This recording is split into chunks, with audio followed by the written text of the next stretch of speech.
सियावर रामचंद्र की जय। पवन सुत हनुमान की जय। उमापति महादेव की जय। अखंड मंगलाकारं व्याप्तं येन चराचरं तत्पदं दर्शितं येन तस्मै श्री गुरुवे नमः।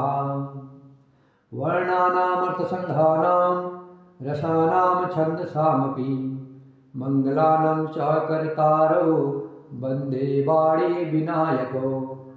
भवानी शंकरो वन्दे सदा विश्वासरूपिणो। याभ्यां विना न पश्यन्ति सिद्धाः स्वान्तः इष्टमीश्वरम्। वन्दे बोधमयं नित्यं गुरुं शङ्कररूपिणं।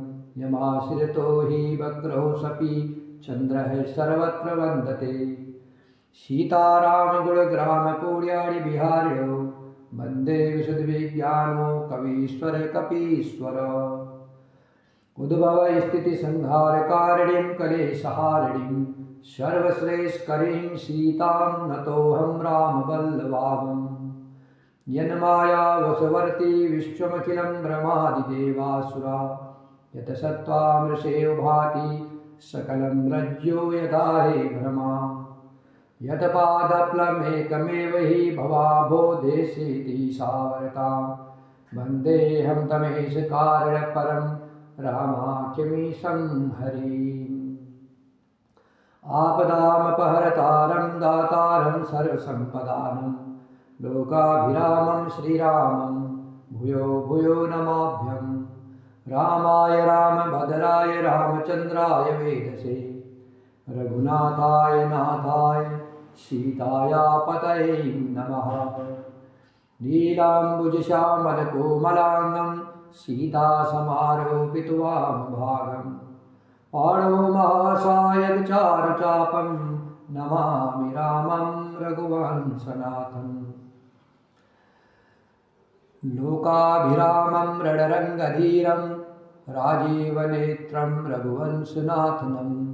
कारुण्यरूपं करुणाकरन्तं श्रीरामचन्द्रं शरणं प्रपद्ये। मनोजवं मारुततुल्यवेगं जितेन्द्रियं बुद्धिमतां वरिष्ठं। वातात्मजं वानरयूथमुख्यं श्रीरामदूतं शरणं प्रपद्ये। भर्जनं भवबीजानामर्जनं सुखसम्पदानं तर्जनं यमदूतानां राम रामेति गर्जनं। रामो राजमणि सदा विजयते रामं रमेशं भजे।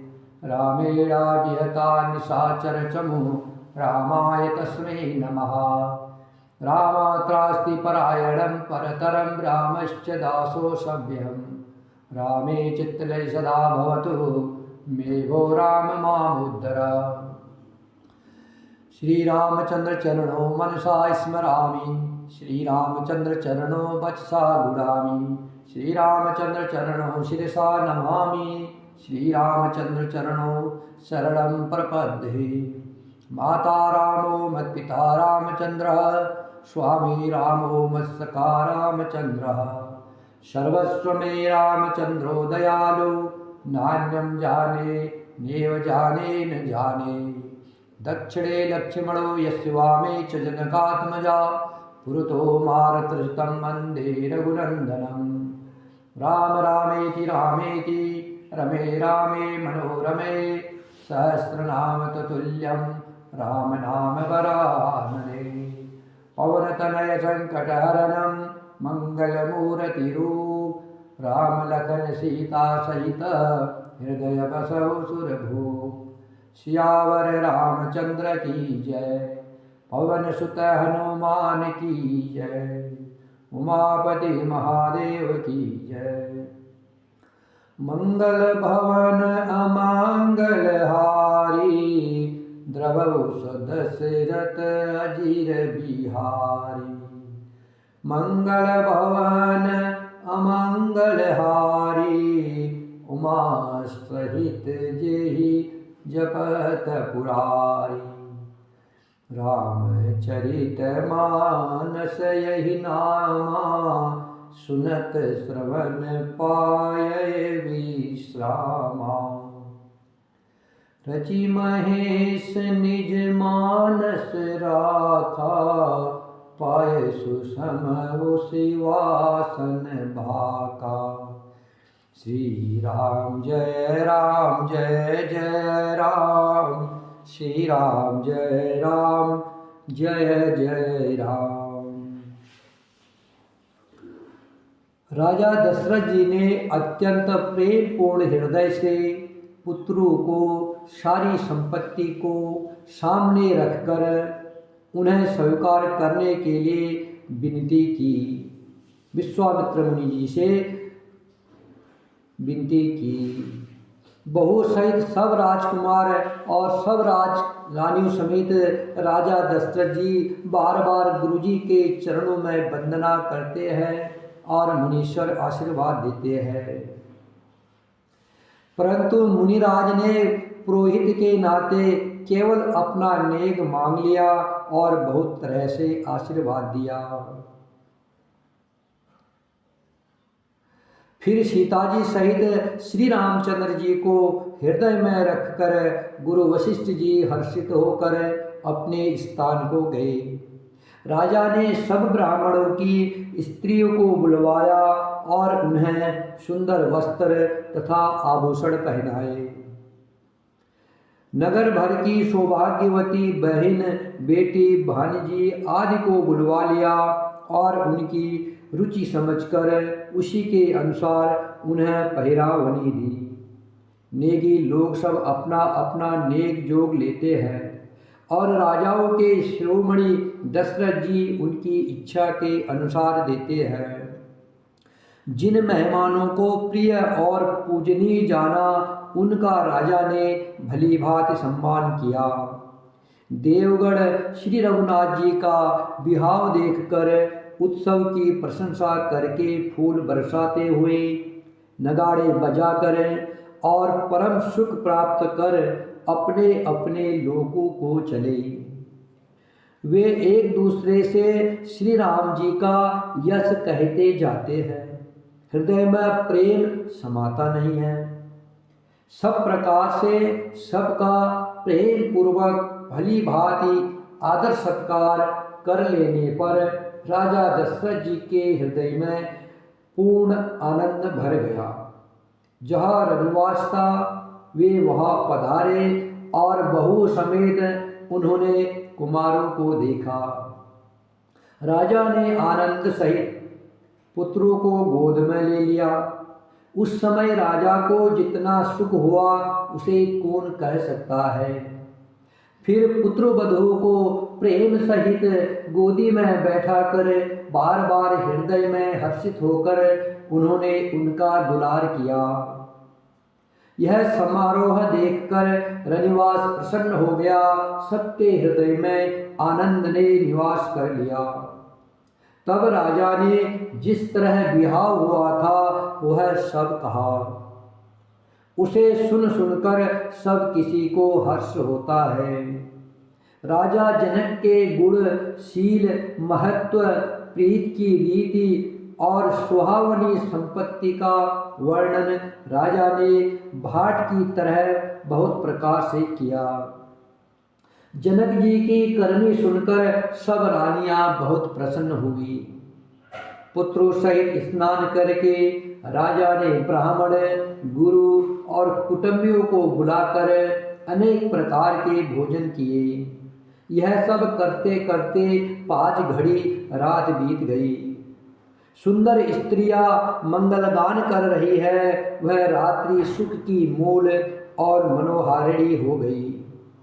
सबने आचमन करके पान खाए और फूलों की माला, सुगंधित द्रव्य आदि से विभूषित होकर सब शोभा से छा गए। श्री रामचंद्र जी को देखकर और आज्ञा पाकर सब सिर नवाकर अपने अपने घरों को चले। वहाँ के प्रेम, आनंद, विनोद, महत्व, समय, समाज और मनोहरता को सैकड़ों सरस्वती जी, शेष जी, वेद, ब्रह्मा, महादेव जी और गणेश जी भी नहीं कह सकते। फिर भला मैं उसे किस प्रकार से बखान कर कहूँ। कहीं केंचुआ भी धरती को सिर पर ले सकता है। राजा ने सबका सब प्रकार से सम्मान करके कोमल वचन कहकर रानियों को बुलाया और कहा, बहुएं अभी बच्ची है, पराए घर से आई है, इनको इस तरह से रखना जैसे नेत्रों को पलकें रखती है। जैसे पलकें नेत्रों की सब प्रकार से रक्षा करती है और उन्हें सुख पहुंचाती है, वैसे ही इनको सुख पहुंचाना। लड़के थके हुए नींद के वश हो रहे हैं, इन्हें ले जाकर शयन कराओ। ऐसा कहकर राजा श्री रामचंद्र जी के चरणों में मन लगाकर विश्राम भवन में चले गए। राजा के संभाव से ही सुंदर वचन सुनकर रानियों ने मड़ियों से जड़े स्वर्ण के पलंग बिछवाए। गद्दों पर गाय के दूध के फैन के समान सुंदर एवं कोमल अनेकों सफेद चादरें बिछाई। सुंदर तकियों का वर्णन नहीं किया जा सकता। मड़ियों के मंदिर में फूलों की मालाएं और सुगंध द्रव्य सजे हैं। सुंदर रत्नों के दीपकों और सुंदर चंदोवे की शोभा कहते नहीं बनती। जिसने उन्हें देखा हो वही जान सकता है। इस प्रकार सुंदर सैया सजाकर माताओं ने श्री रामचंद्र जी को उठाया और प्रेम सहित पलंग पर ओढ़ाया। श्री राम जी ने बार बार भाइयों को आज्ञा दी, तब वे भी अपनी अपनी सैयाओं पर सो गए। श्री राम जी के सावले सुंदर कोमल अंगों को देखकर सब माताएं प्रेम सहित वचन कह रही है, हे तात, मार्ग में जाते हुए तुमने बड़ी भयावनी ताड़का राक्षसी को किस प्रकार से मारा। बड़े भयानक राक्षस जो विकट योद्धा थे और जो युद्ध में किसी को कुछ नहीं गिनते थे, उन दुष्ट मारीच और स्वभाव को सहाय को सहित तुमने कैसे मारा। हे तात, मैं बलैया लेती हूँ, मुनि की कृपा से ही ईश्वर ने तुम्हारी बहुत सी बलाओं को टाल दिया।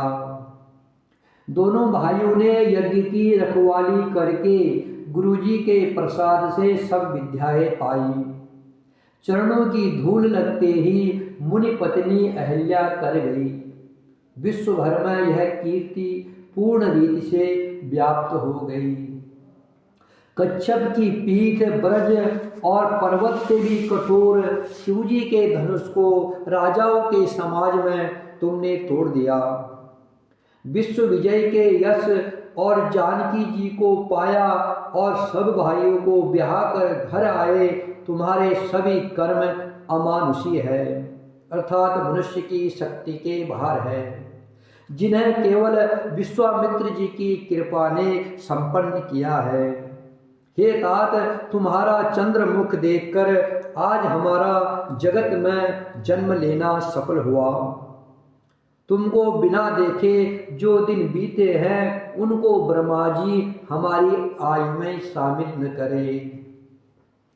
विनय भरे उत्तम वचन कहकर श्री रामचंद्र जी ने सब माताओं को संतुष्ट किया। फिर शिवजी गुरु और ब्राह्मणों के चरणों का स्मरण कर नेत्रों को नींद के वश किया, अर्थात वे सो रहे। श्री राम जय राम जय जय राम, श्री राम जय राम जय जय राम, श्री राम जय राम जय जय राम। नींद में भी उनका अत्यंत सलोना मुखड़ा ऐसा सो रहा था, ऐसा लग रहा था मानो संध्या के समय का लाल कमल लग रहा हो। जब भगवान श्री रामचंद्र जी सोए हुए थे तब भी उनका मुख इतना सुंदर लग रहा था जैसे संध्या के समय का लाल कमल। स्त्रियां घर घर जागरण कर रही है और आपस में एक दूसरे को मंगलमय गालियां दे रही है। रानियां कहती है, हे सजनी देखो आज रात्रि की कैसी शोभा है, जिससे अयोध्यापुरी विशेष शोभित हो रही है। यो कहती हुई सासुएं सुंदर बहू को लेकर सो गई। मानो सर्पों ने अपने सिर की मड़ियों को हृदय में छिपा लिया है। प्राप्त काल पवित्र ब्रह्म मुहूर्त में प्रभु श्री राम जी जागे। मुर्गे सुंदर बोलने लगे। भाट और मागधों ने गुरु का गान किया तथा नगर के लोग द्वार पर जोहार करने को आए। ब्राह्मणों, देवताओं, गुरु, पिता और माताओं की वंदना करके आशीर्वाद पाकर सब भाई प्रसन्न हुए। माताओं ने आदर के साथ उनके मुखों को देखा। फिर वे राजा के साथ दरवाजे पर पधारे। संभाव से ही पवित्र चारों भाइयों ने सब शौच आदि से निवृत्त होकर पवित्र सरयू नदी में स्नान किया और प्राप्त क्रिया संध्या वंदनादि करके वे पिता के पास आए। राजा ने देखते ही उन्हें हृदय से लगा लिया। तदंतर वे आज्ञा पाकर हर्षित होकर बैठ गए। श्री रामचंद्र जी के दर्शन कर और नेत्रों के लाभ की बस यही सीमा है, ऐसा अनुमान कर सारी सभा शीतल हो गई, अर्थात सबके तीनों प्रकार के ताप सदा के लिए मिट गए। फिर मुनि वशिष्ठ जी और विश्वामित्र जी आए। राजा ने उनको सुंदर आसनों पर बैठाया और पुत्रों समेत उनकी पूजा करके उनके चरणों लगे। दोनों गुरु श्री राम जी को देखकर प्रेम में मुग्ध हो गए। वशिष्ठ जी धर्म के इतिहास कह रहे हैं और राजा रनिवास सहित सुन रहे हैं। जो मुनियों के मन को भी अगम्य है, ऐसी विश्वामित्र जी की करनी को वशिष्ठ जी ने आनंदित होकर बहुत प्रकार से वर्णन किया। वामदेव जी बोले, यह सब बातें सत्य है। विश्वामित्र जी की सुंदर कीर्ति तीनों लोकों में छाई हुई है। यह सुनकर सब किसी को आनंद हुआ। श्री राम लक्ष्मण के हृदय में अधिक आनंद हुआ। नित्य ही मंगल, आनंद और उत्सव होते हैं। इस तरह आनंद में दिन बीतते जाते हैं। अयोध्या आनंद से भरकर उमड़ पड़ी। आनंद की अधिकता अधिक अधिक बढ़ती ही जा रही है। अच्छा दिन शोध कर सुंदर कंकड़ खोले गए। मंगल, आनंद और विनोद कुछ कम नहीं हुआ। इस प्रकार नित्य नए सुख को देखकर देवता सिहाते हैं और अयोध्या में जन्म पाने के लिए ब्रह्मा जी से याचना करते हैं। देवता भी सोचते हैं कि हमारा जन्म भी अयोध्या में होता। ब्रह्मा जी से याचना कर रहे हैं। विश्वामित्र जी नित्य ही चलना चाहते हैं, अपने आश्रम जाना चाहते हैं, पर रामचंद्र जी के स्नेह और विनयवश रुक जाते हैं। दिनों दिन राजा का सौगुना भाव प्रेम देखकर महामुनिराज विश्वामित्र जी उनकी सराहना करते हैं।